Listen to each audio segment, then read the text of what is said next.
Wellbeing of women looks after a woman throughout her lifetime. It's a lifetime care. I support Wellbeing of women because, how could I not?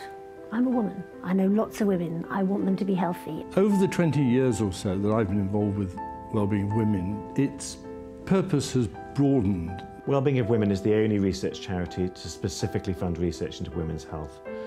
And every year on the Research Advisory Committee, we have many applications that we're unable to fund because of lack of monies. I've often spoken at events about my own personal health experiences, as in talking about endometriosis that I suffer from, and I had postnatal depression. And the reason I do it for Wellbeing for Women is that it's obviously two areas that they cover, and I think it's really important that they have people that are willing to be a voice on these things. You hear on the radio all the time of these poor celebrities that lose babies, they have miscarriages, stillbirths, and there's always some morose commentator saying, why does no one ever do anything about this?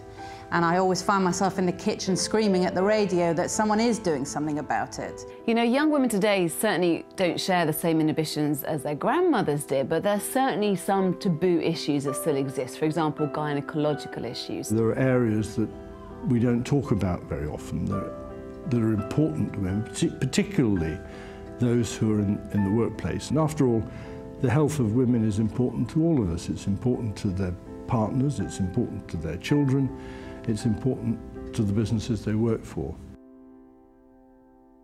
I first started supporting Wellbeing of Women 4 years ago, and there was this charity that was doing exactly the sort of research that would have helped my mother all those years ago.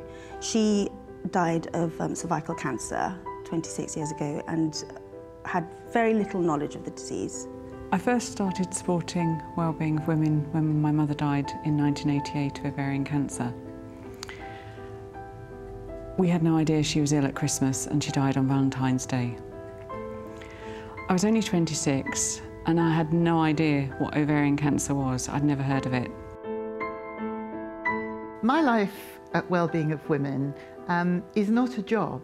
It is something that you have to live. I could be sitting at lunch in the middle of a busy, crowded room, and the young woman next to me will suddenly look at me with tears in her eyes and say, I had my 6th miscarriage yesterday, and you're the first person that I've told about it.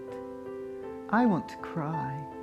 I want to cry for her and for the hundreds of thousands of other women who are experiencing that every day.